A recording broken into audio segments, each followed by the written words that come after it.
Welcome to Crime, Romance, and Biographies of Famous People. My name is Plaisance. Be welcome, and please take responsibility for the energy you bring into this space.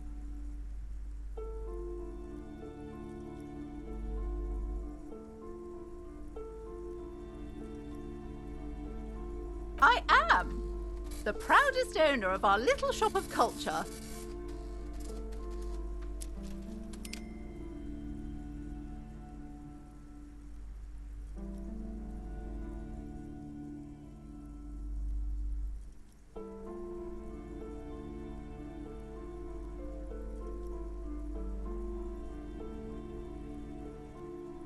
I already told you, it's just a storage room for employees.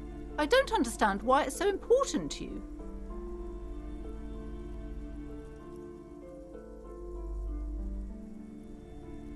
Just let it go, officer. Go buy some goddamn books. You're supposed to be drawn to the book. She recites it like it's a poem, or like she's playing a role she's grown tired of.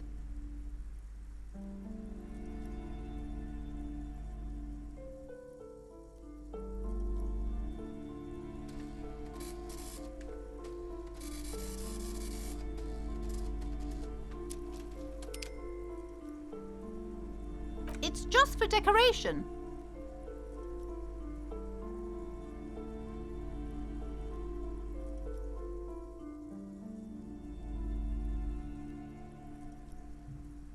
Okay, fine.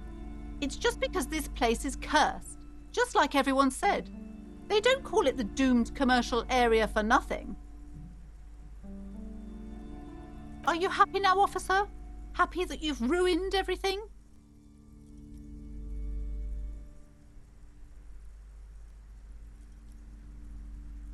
The curse is so much worse than you could imagine.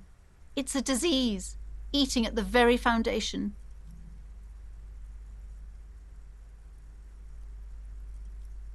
It's the curse of financial distress, of ruin and bankruptcy. Didn't that curtain just move?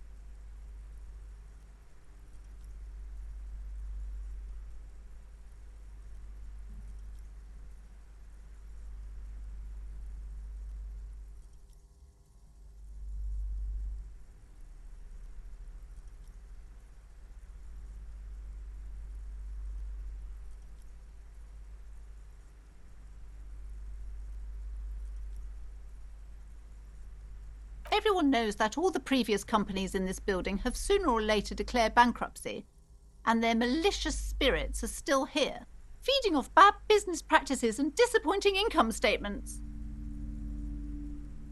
There's something wrong with this building, I can tell you. Ever since I arrived, I've sensed an eerie, lingering presence, as if I was... Sounds familiar.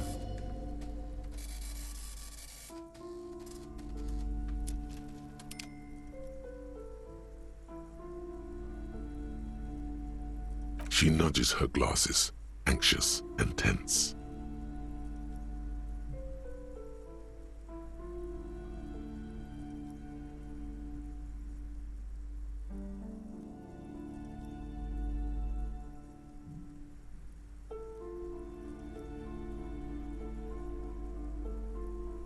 Most certainly not.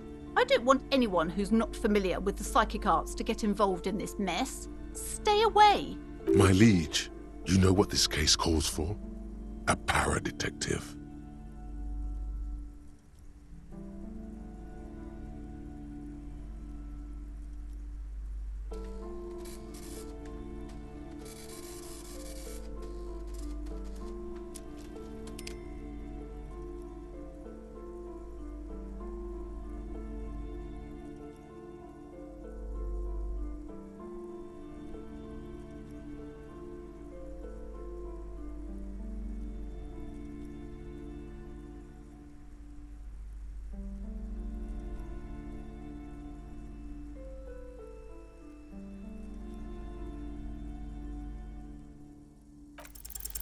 Slither up to her, you silver-tongued fiend. Show her what world-class perfidy looks like.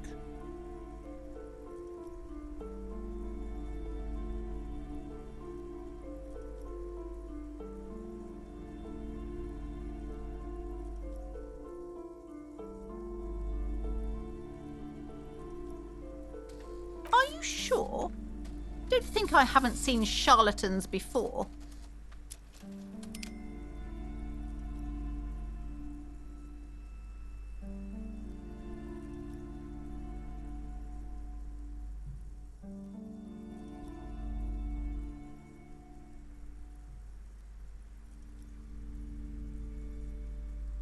I'm not sure I can trust your claims. Honestly, you look like a bit of a drinker. I'm sorry for being so blunt, but... Hey now, hey. You need the booze to focus, all right? The lieutenant keeps his usual stony calm. He silently picks out his notebook. Go ahead then, rock her world, he thinks. I'll compose some notes.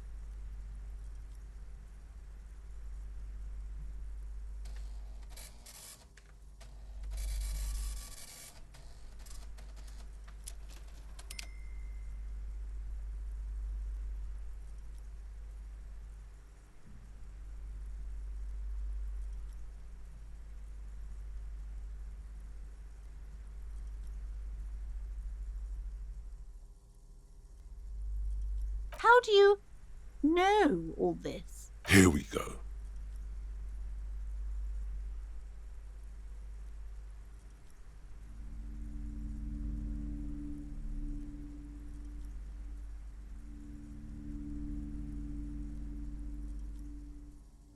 You're Partsimonese. Oh, it means our meeting couldn't have been mere chance. The hand of fate guides us. But I am not the only one at risk. I have to think of my daughter. You are certain you can help us? Keep us safe? I can't allow any collateral damage to hit us. If you promise, good officer, then you might be our last hope. Do you swear it?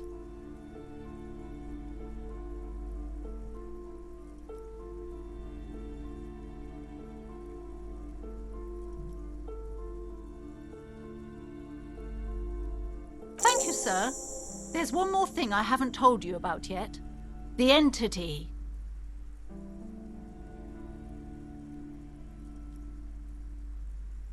Do not act surprised.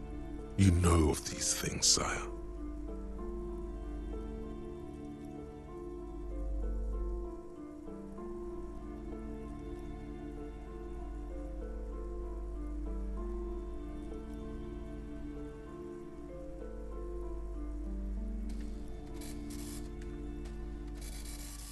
You have? The entity takes the form of a woman, a witch probably. I've suspected that she must be connected to the curse ever since I first saw her. Did you know that she lives inside the chimney?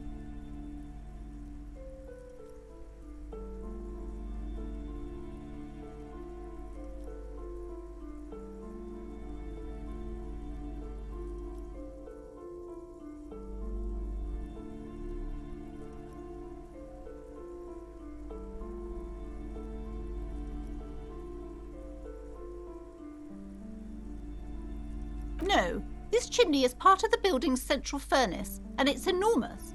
She has barricaded herself behind some metal security curtains.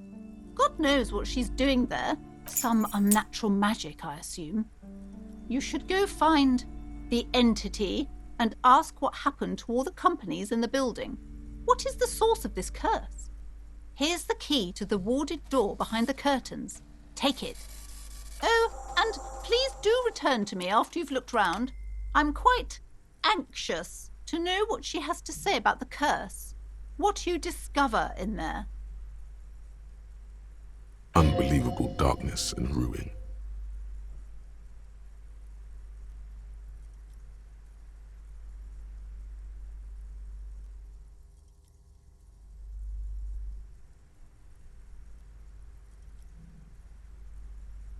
What you discover? Probably just some office space. Don't be scared.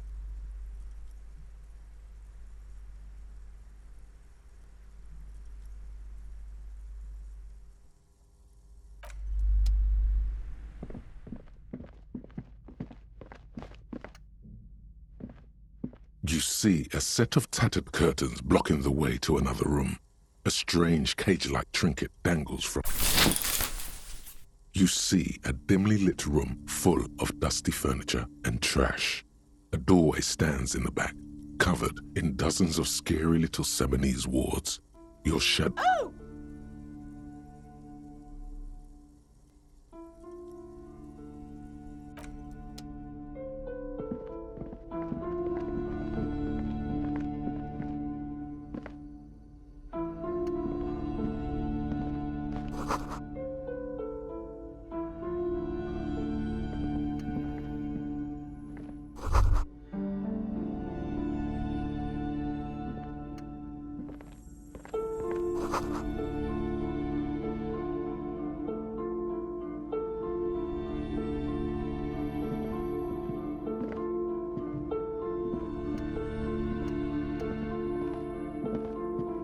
A heavy door with a missing handle stands before you, covered in dozens, if not hundreds, of Seminese trinkets and charms.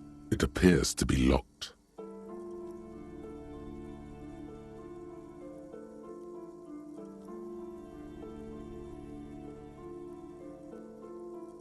After exerting some force, you manage to turn the key.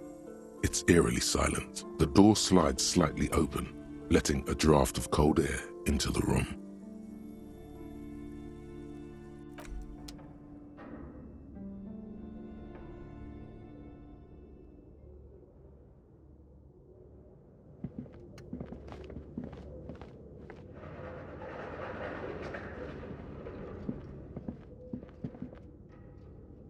What is this place?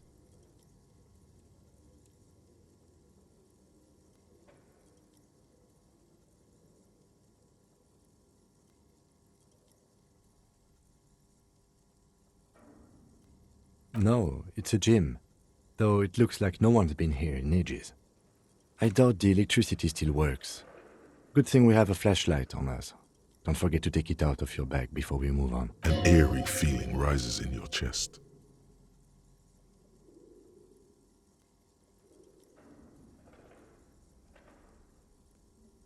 Yes, because it's closed. No need to look for supernatural explanations where a banal one will do. Now let's move on, shall we?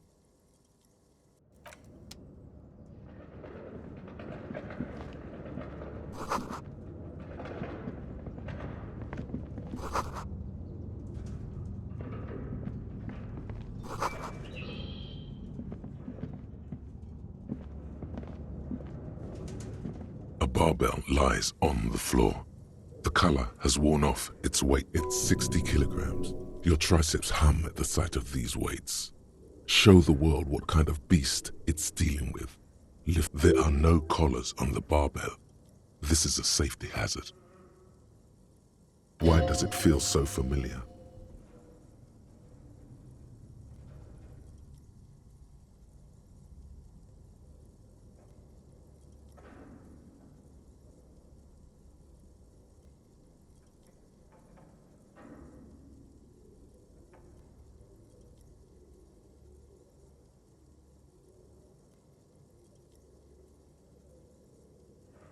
You're right. The weight may fall off.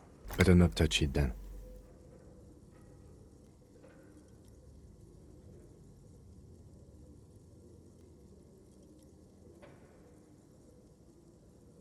No one does until they get smashed under the barbell.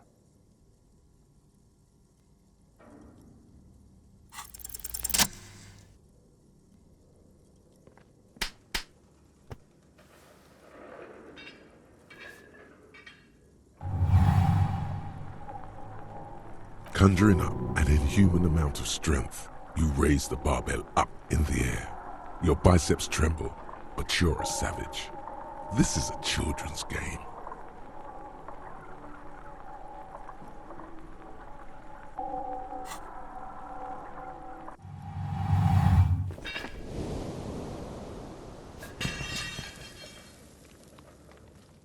A warm wave of accomplishment washes over your head as you drop the barbell to the floor. For a moment, hey, but you're still in a ghost house. What if someone heard this? What if they know you're here? Good technique.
This appears to be some kind of machine with a cube-shaped heart and a wired framework.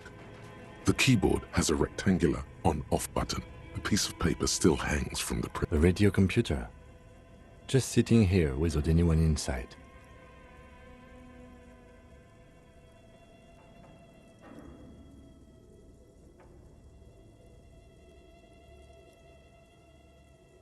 We have one of these down at the station, but I never really learned how to use it.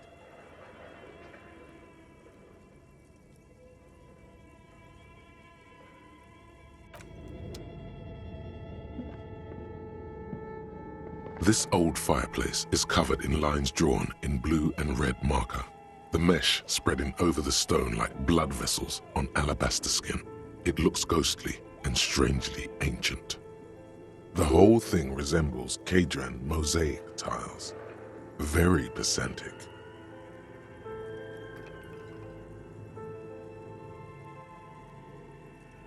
History classes, students with their textbooks open, studying the roots of our civilization.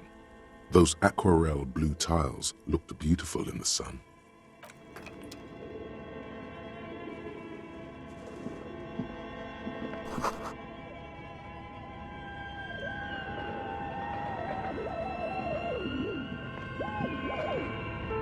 Your flashlight slides over an old green chalkboard covered in scribbles, sketches, and schemes like some ancient cave. Some of the writing has faded with age, but you can still make out sections here and there. Photos and drawing. These lithe, pointy-eared creatures appear to be different types of welkins. You make out autumnal candle welkins, casting wax-based magic. Translucent welkins, with organs shining under their skin. And even ether welkins, hailing from the vast emptiness of side. Who are all those creatures? Fantasies of a tortured, feverish mind? You should adopt one of those welkins as your persona. No longer a mere man, but a welkin. One of the welkins, towering among the rest, appears to be different, however.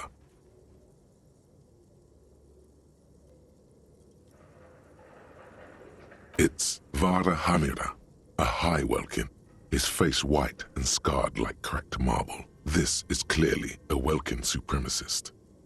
The note says, all non-welkin races will be purged.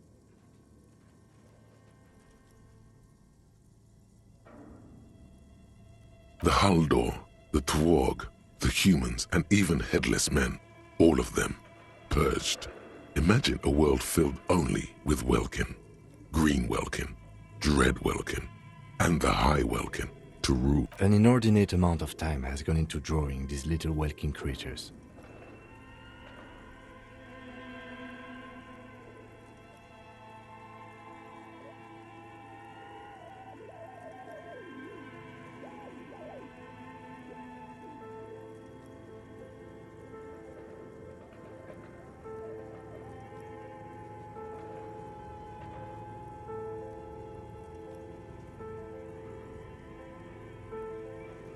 Some people really like building a world, I think, even if it's just for a game.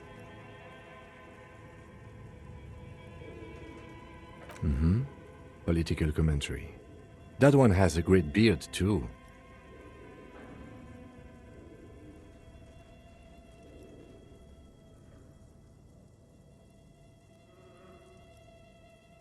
Just look at those details.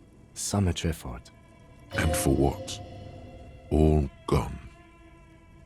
The photo collage depicts barren, icy landscapes wrapped in perpetual night. You see permafrost and glacial landforms, dead trees grown in. Entire oceans have been frozen from shore to shore. There are pictures of settlements on dried-up riverbeds, abandoned in a storm. Animal corpses in the dark. You see primitive oil rigs built into glaciers, boreal dvorg, yurts under the snow, great mammoth-like beasts of burden. Albeit dark and cold, this vision also feels cozy in its own way, like eggnog or morphine, a much-needed respite from our own. A pinned postcard reads, "The heat death scenario, a desperate fight for geothermal energy engulfs the world. as Wirral becomes untethered from its sun, drifting through the universe.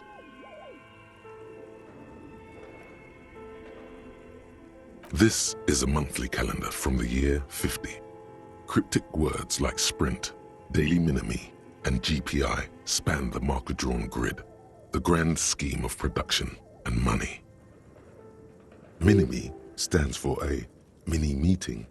It's part of a bigger framework for managing work called RUN. Station 41 tried to implement it a few years ago, but failed. As time goes on, the numbers in the boxes grow rarer and rarer.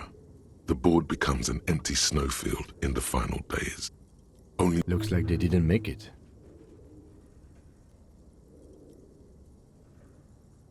a note in the bottom left corner of the chalkboard says, "See the prod schedule filament for details." The handwriting is only partly legible, but you can still make out 3 slogans: Call in, Tune out, Wirral Untethered, and Heat Death of the Universe.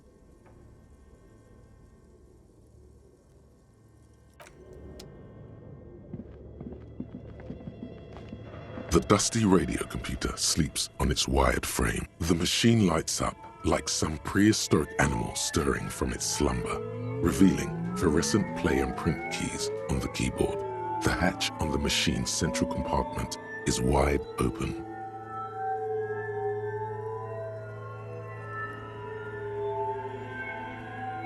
It's empty like a beehive without its brood. Some cables have been left. This is where the memory should go.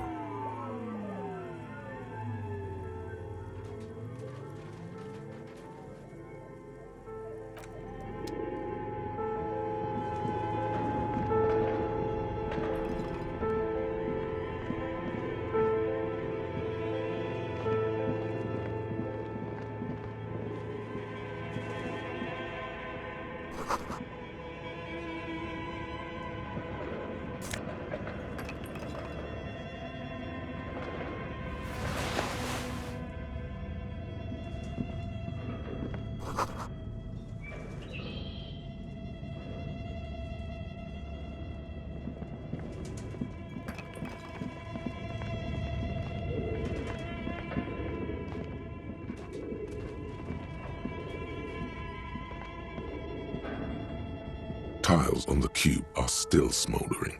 Casting like a smooth draw, the filament slides into place.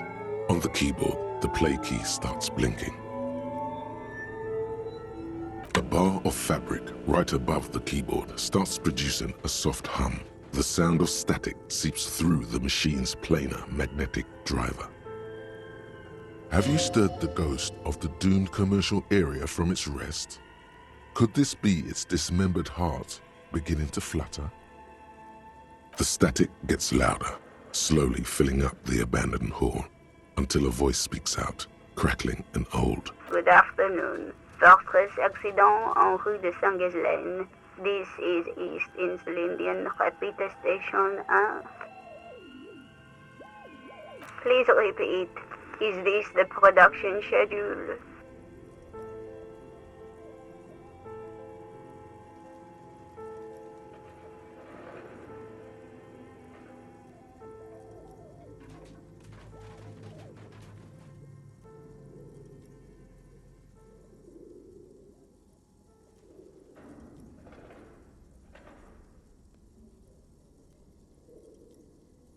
Fortress Accident is the company on whose name the terminal you are currently using has been registered.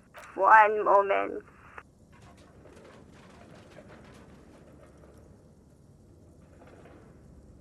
Fortress Accident SCA produces revolutionary interactive call-in radio games. That's what the catalog says.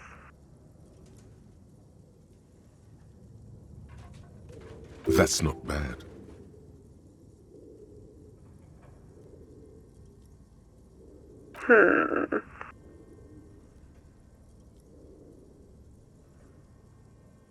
Any other questions?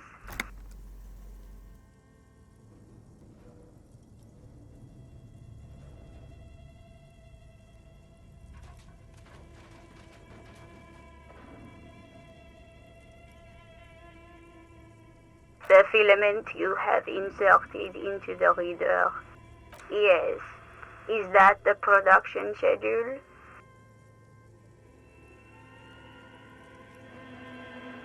Good.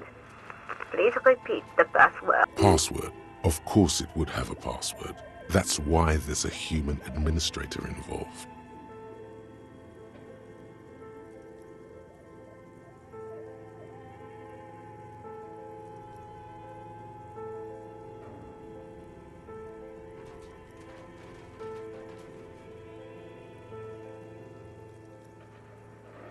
No.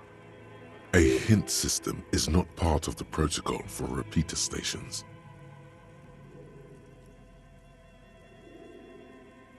Still no. Still no.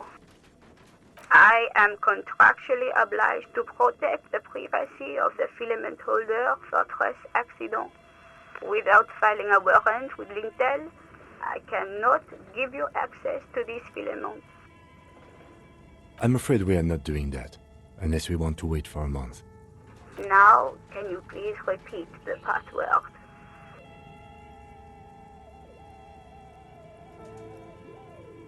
Received. I will register this login attempt. Don't worry. Passwords have a way of turning up sooner or later. Fortress accident. Is there anything else I can do for you today?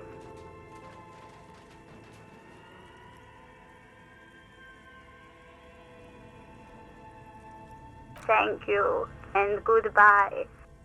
Tiles on the cube are still smoldering, casting the framework in a soft glow. Fluorescent play and print keys shine on the keyboard.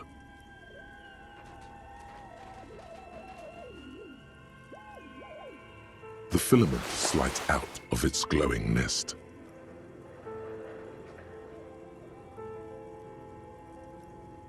Nothing happens.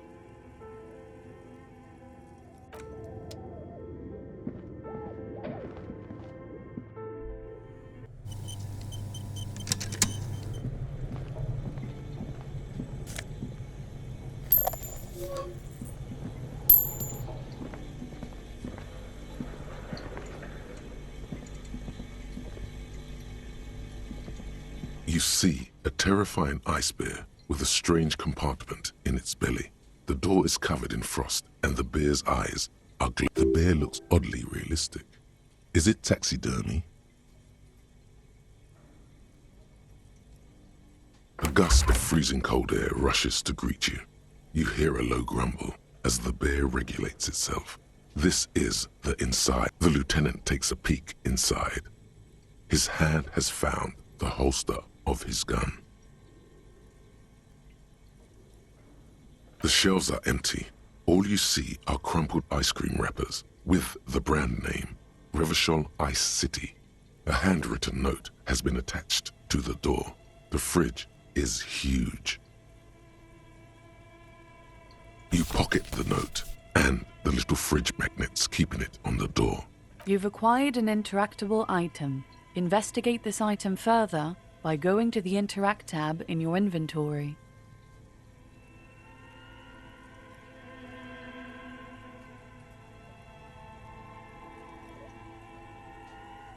A friendly cartoon bear smiles back at you from a glossy cellophane wrapper. It looks nothing like the fridge.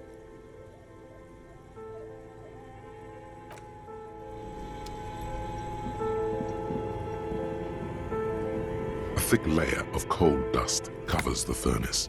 Coloring looks like this furnace has a face, and it's a face of agony.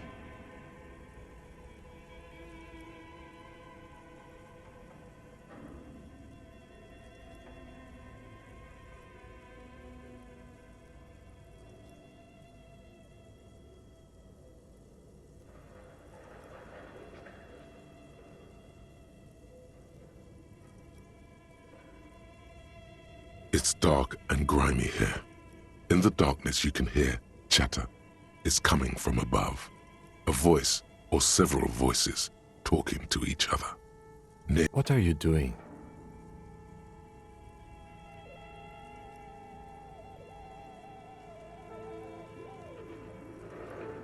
Wait, really? You should investigate, see if someone's upstairs.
Two cables are plugged into the breaker box. The red one leads to the ice bear fridge and the black one to the ice cream maker nearby.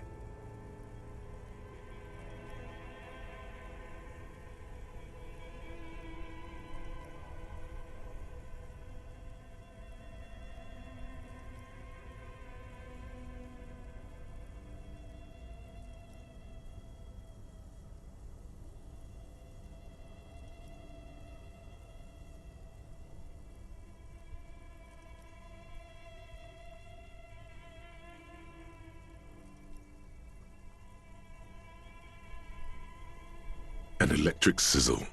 The room is slightly quieter now.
you're alive and well.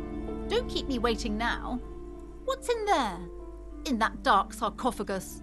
Yes, yes? How? Tell her how ghastly it was. You know it's what she wants to hear.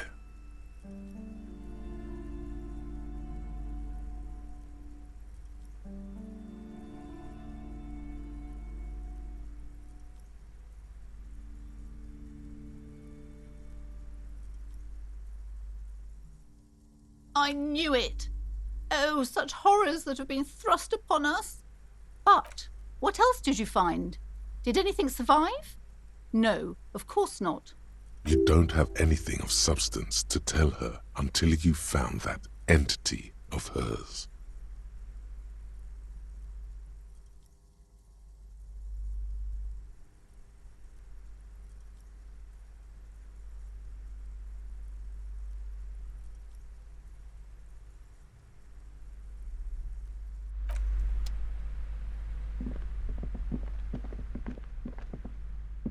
These shelves are overburdened with books from the same series.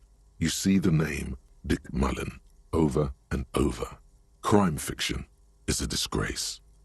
An asinine misrepresentation. These books greatly overstate the excitement of police work, glossing over how long it takes to actually follow up on leads, and what's more, they completely ignore the psychological hardships of year after year coming into not a single mention of all the stress this work creates upon the officer's family. Detective fiction just doesn't tell the truth at all. Now, would you like a list of all the books found on the shelf?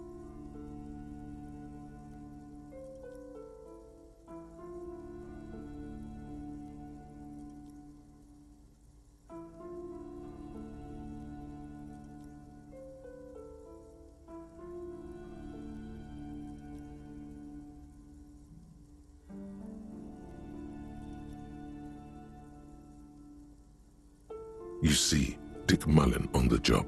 Get me Mullen. The stalwart adventures of Rich. A killing is declared. Dick Mullen in the murder house. The final case of Dick Mullen. An obvious lie. Dick Mullen in the clock tower. The ordeals of Dick Mullen. Dauntless Dick.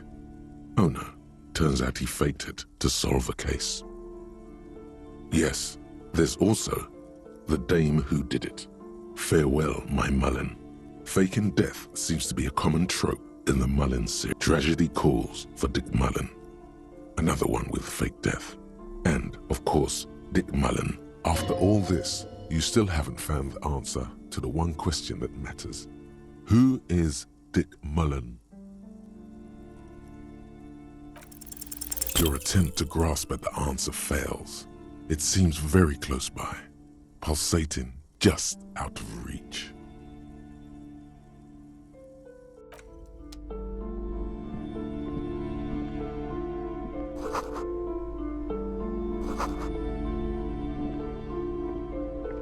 The plaque on the shelf reads, Biographies of Famous People. You see a large variety of names, none of which ring a bell.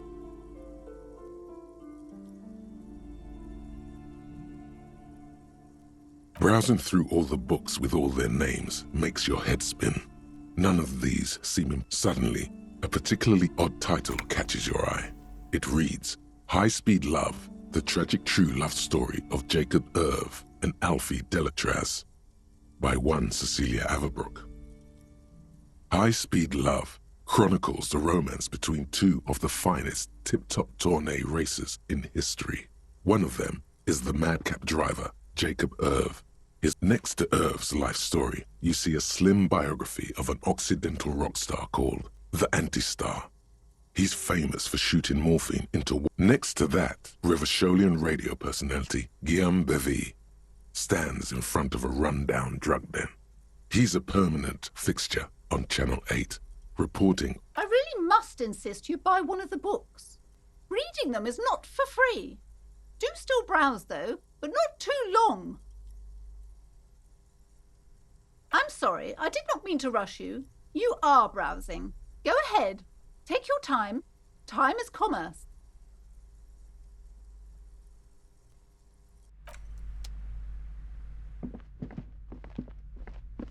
Several maps have been attached to a bulletin board hidden inside the alcove. The maps look old and faded. Your eye catches a map of Insulinda, a map of Revachol, and a map of Martinez. This large map displays archipelagos. You see a constellation of small dots on the light blue emptiness of the Insulindic Ocean. The largest in the northeast is La Caillou. You are here. Another, far away in the southwest, Seminese Islands. Ozon, Laurentide, Fas Alamer, Archipelagos, North Arcade Islands. All just specks of dust on the vastness of the Insulindic. On the edges of the map, the color fades into a blur of dotted lines, disintegrating into mathematics. In the northeast, a dust mite stands on the north coast of Caillou. In a bookstore, it's you.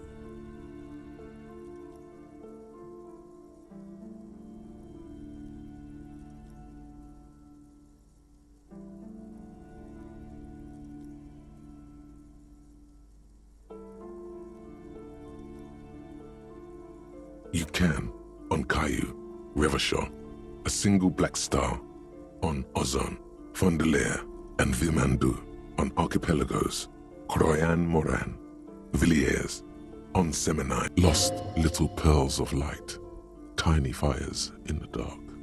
850 million people live on these little dots, an oceanic world of culture and commerce torn apart by history. The ocean breaks apart into a tangle of cosines and azimuths, all pointing into pale nothingness. Windy is the north azimuth. Grad is the northeast azimuth. Connections to other worlds, words past the Insulindian, unknown to you. You only know you've never been there. You have little idea what they are. Distant stars, gods, but looking at them makes you feel almost non-existent. Whatever they are, the Isolas are immeasurable. Perhaps they are gods, gods of distance and outer dust.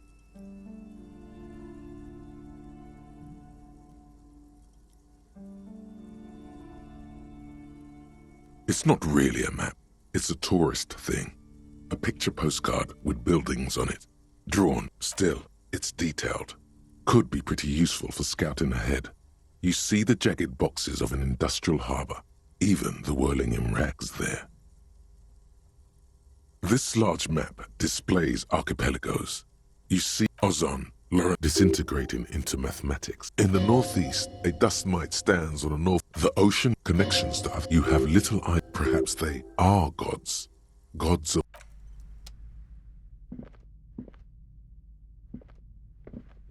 This bookstore is not strictly about crime, romance, and biographies of famous people. There's also a wide range of paranatural literature.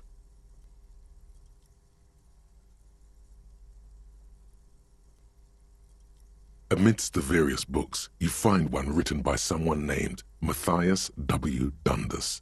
It's about wholeness. These three things are very important to the working class mind. The point of the book, and many others on this shelf, is to give people medicinal advice in situations where they don't have access. It serves platitudes, while also telling everyone that traditional medicine, the kind people don't have access to, and which costs more than this book, is garbage, and would only give you cancer anyway, without even curing your cold or anything. Wholeness, unity, balance, on the other hand, can basically take care of. When it's up to your mind to heal yourself, then it's because of your mind that you're ill in the first place.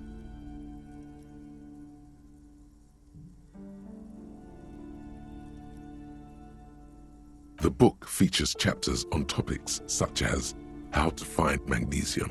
It even lists plants you can harvest magnesium from. How to continue drinking if you're an alcoholic who has destroyed his liver. There's even a chapter on the ancient Seraïs tradition of using duck gallbladder preservatives to treat and prevent sexually transmitted diseases. This is just mundane garbage. What's even paranatural about this?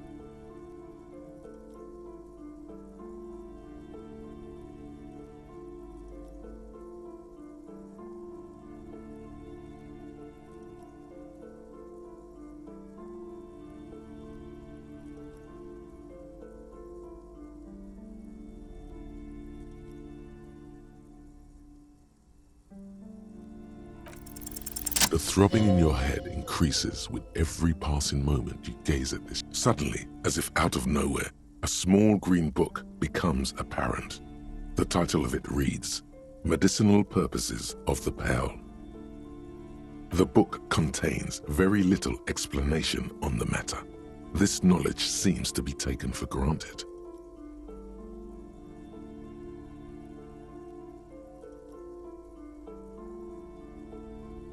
The book contains descriptions of various pseudoscientific therapies, alternative medicines, and folk remedies involving the pearl, also known as latin. For example, it recommends vigorously swatting one's naked body with a venik or hand broom, made from the leafy twigs of a young birch tree from the near pearl.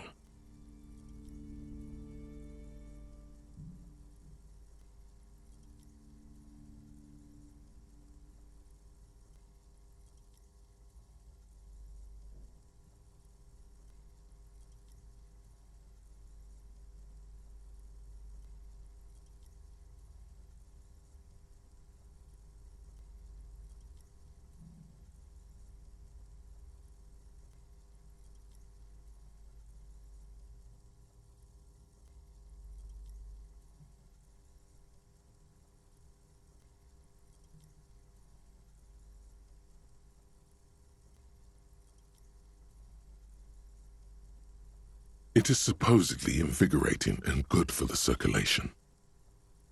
It also recommends consuming distilled spirits like vodka or whiskey that have been aged in the pearl. Readers are instructed to cover these jars. Among other benefits, it is alleged to restore a damaged liver to perfect health. That seems improbable.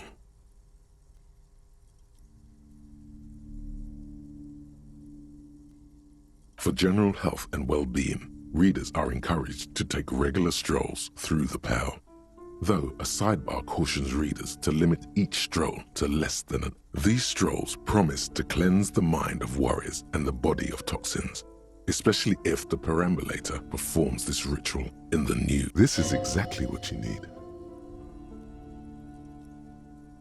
There's an entire section devoted to cures for men who are struggling to perform their marital obligations.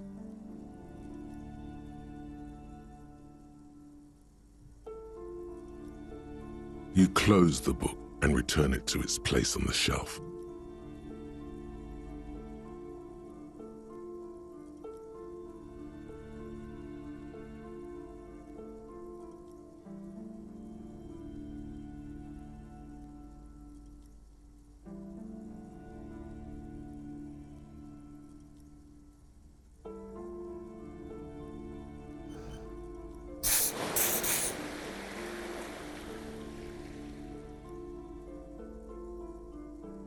Indeed.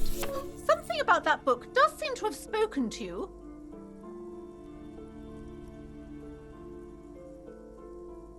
Well, I hope it contains what you're looking for.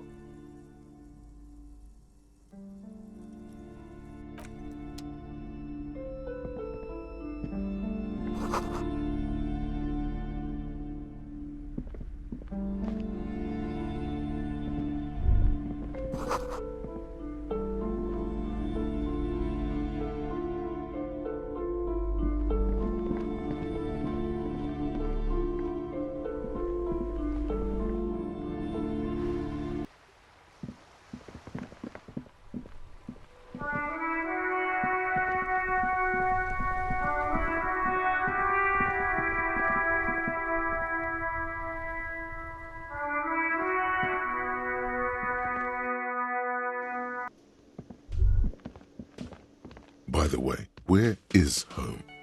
The address is coming up blank, and this place sure isn't it. But you've been at this hostel cafeteria for only 3 nights. Where were you before? You had to be somewhere. You don't really know, do you?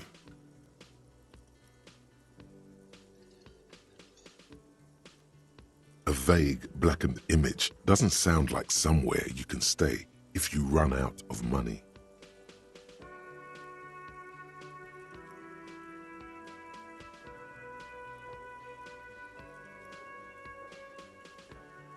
You can try. Run some addresses in your head when you get the time. Maybe a street or an apartment will appear.